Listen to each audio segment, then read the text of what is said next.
Eh bien salut tout le monde, j'espère que vous allez bien. On se retrouve aujourd'hui pour une nouvelle petite vidéo où je vais vous présenter une souris. Pour rappel, la dernière souris que je vous ai présentée sur la chaîne, c'était celle-ci, la Eastern Time Tech, qui était plutôt sympa, qui m'a accompagné au quotidien, puisque les souris que je vous présente, après je les utilise personnellement.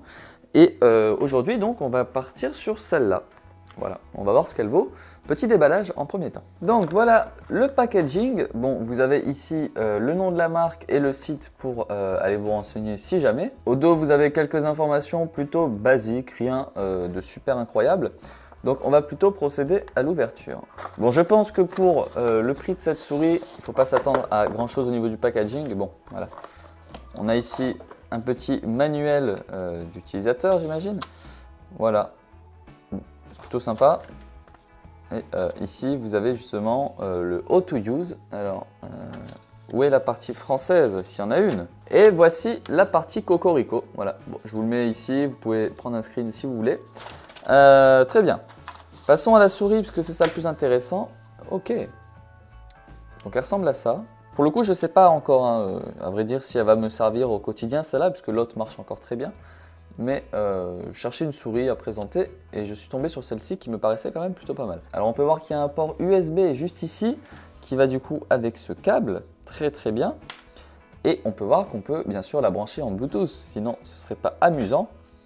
Et donc nous avons les indications pour pouvoir l'utiliser avec le DPI. Le bouton de DPI, très bien. Bon alors, plusieurs choses à savoir sur cette souris avant qu'on passe à la partie test sur ordinateur. Premièrement, c'est une souris qui a un clic plutôt silencieux. Vous voyez, c'est plutôt agréable à écouter.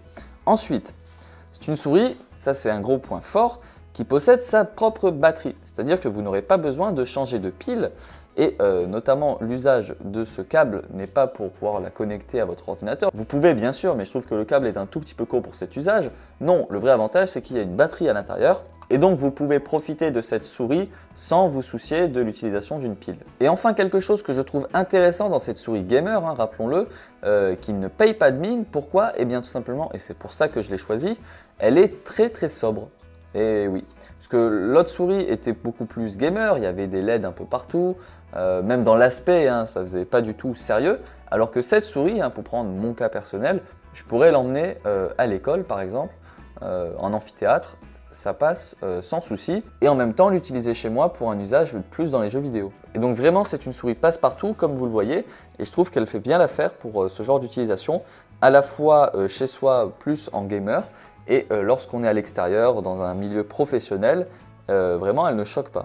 Et donc pour la comparer en termes de taille par rapport à l'ancienne souris, voyons ça, vous voyez, c'est à peu près le même gabarit en soi. Je crois que celle-là est un tout petit peu plus haute, je dirais.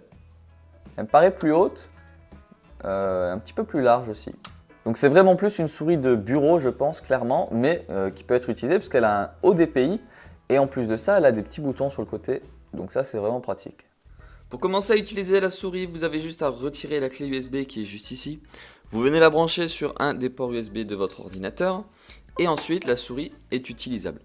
Donc ici, bon, j'ai pris Agario comme exemple plutôt simple, hein, plutôt que partir sur un FPS rapide comme Quake 2, qui va perdre beaucoup de gens.